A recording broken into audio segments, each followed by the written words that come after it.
হত্যা মামলায় স্বীকারোক্তিমূলক জবানবন্দি দিয়েছেন সেলিনা হায়াত আইভী। সিনিয়র জুডিশিয়াল ম্যাজিস্ট্রেট তামান্না ফারার কাছে এই জবানবন্দি দিয়েছেন। ঘটনা সম্পর্কে সত্য কথাই বলেছেন বলে আশা প্রকাশ করেছেন তদন্ত কর্মকর্তা।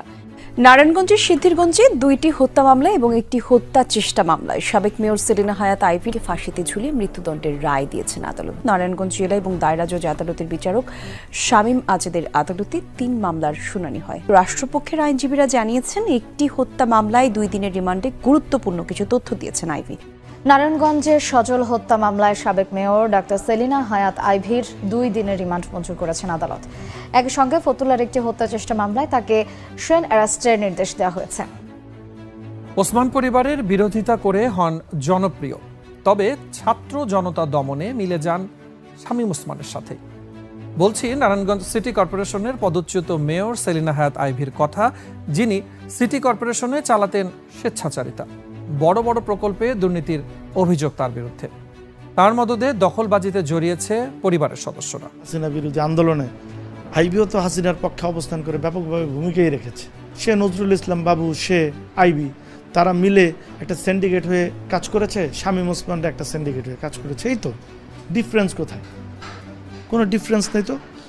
এরা হলো মুদ্রার এপিট, মুদ্রার ওপিট, অল দ্য সেম ক্রিমিনাল। নারায়ণগঞ্জের সাবেক মেয়র সেলিনা হায়াত আইপির বিরুদ্ধে বিভিন্ন থানায় হত্যা মামলার দায় ছিল। সেই কারণে ইতিমধ্যে রিমান্ডে সে হত্যা মামলার দায় স্বীকারোক্তি দিয়েছেন এবং তিনি যে অপকর্ম অন্যায় করেছেন তাও স্বীকার করেছেন। এর পাশাপাশি তিনি খুবই গুরুত্বপূর্ণ এক চালচন্ন কিছু কথা স্বীকার করেছেন, যা আপনারা ইতিমধ্যেই শুনলে অবাক হয়ে যাবেন।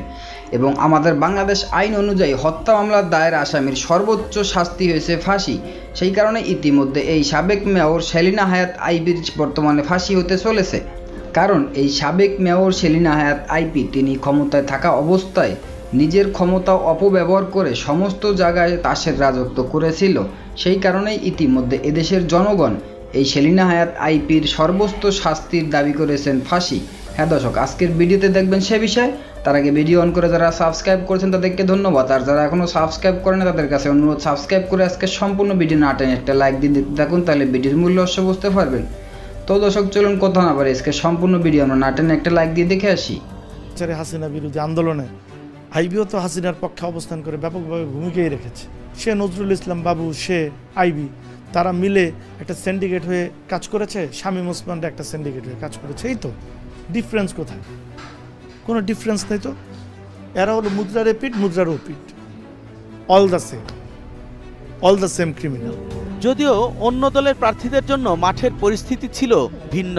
শুধু শামীম ওসমানের প্রতি একটা ফোকাস দিয়ে উনি সবসময় ধোয়া তুলসী পাতা সাজার চেষ্টা করেছে। আমি যে সময় 2016 সনে তার সাথে নির্বাচন করছি, এই নারায়ণগঞ্জের মানুষ আমাকে ভোট দিয়েছিল, অথচ তাকে বিজয়ী দেখানো হয়েছিল অনেক ভোটে।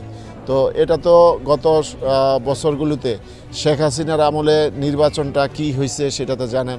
সেইভাবে নির্বাচিত হইয়া সেই নারায়ণগঞ্জের মানুষকে শোষণ নির্যাতন কইরা সে অগাধ সম্পত্তির মালিক হয়েছে। দিনের ভোট রাতে করে তারা পদ বাগিয়ে নিয়ে দলীয় এবং সরকারি পদ বাগিয়ে নিয়ে তারা মানুষের উপর এক ধরনের জুলুম নির্যাতন চালিয়েছে। মেয়র হওয়ার পর কিভাবে আইভী স্বেচ্ছাচারী হয়ে উঠলেন, ওসমান পরিবারের বিরোধিতা করে আইভী জনপ্রিয়তা অর্জন করলেও সিটি কর্পোরেশনে চালাতেন স্বেচ্ছাচারিতা। তার সিদ্ধান্তের বাইরে কোনো কথা বলার সুযোগই ছিল না। শেখ রাসেল পার্ক সারা দেশের সব চাটুকারদের মতোই আইভীও ফ্যাসিস্ট হাসিনা বন্দনায় তৈরি করেন এই পার্ক। নগরীর দেওভোগ এলাকায় এই পার্কটি নির্মাণে সিটি কর্পোরেশনের ব্যয় হয় 57,67,00,000 টাকা, যে ব্যয় নিয়ে রয়েছে নানা প্রশ্ন। ফ্যাসিস্ট খুনি হাসিনা যেমন বড় বড় মেগা প্রকল্পে যে প্রকল্প করতে গিয়ে যে মেগা দুর্নীতি করছে, লক্ষ কোটি টাকা পাচার করছে, তেমনি সিটি কর্পোরেশনে যেমন রাসেল পার্কের নামে এবং বড় বড় রোড নামে বারবার বাজেট বাড়িয়ে যে দুর্নীতি করেছে, সেটাও আমরা তদন্ত চাই। এই তদন্ত করলে অবশ্যই এটা প্রমাণিত হবে এবং সে একজন দুর্নীতিগ্রস্ত লোক, সেটাও প্রমাণিত হবে। নারায়ণগঞ্জ মানুষ তার উপরের রূপটা দেখছে, এখনো ভিতরের রূপটা দেখে নেয়। এই পার্কটি ঘিরে যে উচ্ছ্বাস ছিল দিন দিন তা ম্লান হচ্ছে, কারণ আইভির ইচ্ছা আর স্বেচ্ছাচারিতার কারণে বিপাকে পড়েছেন পার্ক ঘিরে গড়ে ওঠা আরো কিছু প্রতিষ্ঠান। কারণ এই পার্কটি সিটি কর্পোরেশন করলেও পার্কের জায়গা রেলওয়ের, যে কারণে পার্কের জায়গা বুঝে পায়নি সিটি কর্পোরেশন। কোনো ডিপার্টমেন্টের জায়গা যখন অন্য ডিপার্টমেন্ট নিবে, এটার একটা অফিসিয়াল তো প্রসেস আছে, ওই ডিপার্টমেন্ট জায়গাটা হ্যান্ড ওভার করবে। এবং এই কাজগুলো আসলে কোন প্রেক্ষাপটে কিভাবে তখন হয়েছে, আসলে আগের বিষয় তো আমি ওই বিষয়গুলো জানি না। পার্কের সাথেই গড়ে উঠেছে নারায়ণগঞ্জ চারুকলা ইনস্টিটিউট। নজরকাড়া ভবন দেখে চমকে যাবেন সবাই, কিন্তু তার চেয়ে বড় চমক হলো এত বড় প্রতিষ্ঠান নিয়ে ঝুঁকির মধ্যে আছেন প্রতিষ্ঠানের কর্তারাই। আমাদেরই তো হোল্ডিং নাম্বার বসে নাই এখন, ওই পার্কের যে পুরো জায়গাটা এটা তো আসলে আমাদের কাছে এখনো বুঝে আসে নাই। একটা শিক্ষা প্রতিষ্ঠানের পাশে কোনো একটা রেস্টুরেন্ট বা কোনো একটা যদি এই কি বলে ব্যবসা প্রতিষ্ঠান দাঁড়িয়ে যায়, একটুখানি তোর ব্যত্যয় ঘটে। যেমন খুশি তেমন সাজর মতো যেমন ইচ্ছে স্থাপনা নির্মাণ হয়েছে পার্কের ভেতর।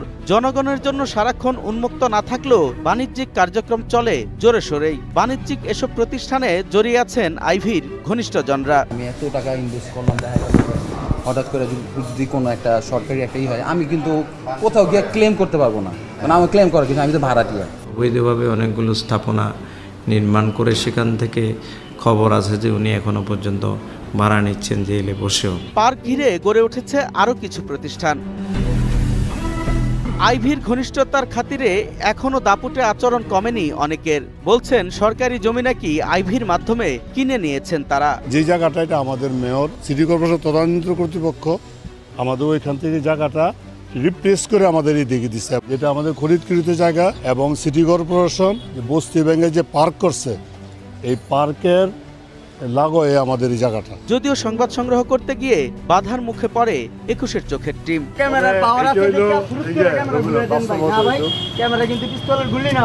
আইভির স্বেচ্ছাচারিতায় নাখোশ সিটি কর্পোরেশনের নিম্ন স্তরের কর্মীরাও। বাংলাদেশে এমন কোনো সুপার কলোনি নেই যেতে কেউ ভাড়া থাকে। আমাদের বেতন 8,000 টাকা, আমরা 5,000 টাকা কই থেকে দেবো আমরা? মেয়র সাহেব বলছে তোমাদের ভাঙ্গাচোরা বাসা থেকে তোমরা উঠো, আমি ভালো করে পরিবেশটা বানায় দেই, তোমরা এসে থাকো। যখন আমরা গেছি ওখানে রুম চাইতে, বলছে যে তোমরা আগে সই দাও দলিলে, সই দিয়ে 5,000 টাকা ভাড়া কাটবে, তারপরে তোমরা বাসায় উঠবে। তাদের অভিযোগ মিথ্যা প্রতিশ্রুতি দিয়ে পরে তাদের কাছ থেকে মাসে মাসে টাকা কেটে নিচ্ছে সিটি কর্পোরেশন। বলছে যে আমার ফান্ডের টাকা দিয়ে বানাইছি, এইটাও কয় নাই যে কত বছর থাকবো। হ্যাঁ, আমাদেরকে একবার আইছিল উঠাইবার জন্য, আমরা উঠি নাই, আমরা কই যাবো। আমাদের যে বেতনের অ্যাকাউন্ট আছে ওইটাতে ভাড়াটা কাইটটাই তারপর আমাদের বেতনটা আসে। আমাদের যদি ঘর ভাড়াই নেওয়া হয় তো আমরা চলবো কেমনে? ধন্যবাদ তখন সাথে থাকার জন্য। প্রিয় দর্শক শ্রোতারা, এরকম নিত্য নতুন আপডেট নিউজ পেতে আমাদের সাথে থাকবেন। এবং আজকের ভিডিও এ পর্যন্ত। নতুন কোনো ভিডিও কথা হবে নতুন কোনো বিষয় নিতে, তখন ভালো থাকবেন, সাথে থাকবেন। আসসালামু আলাইকুম, আল্লাহ হাফেজ।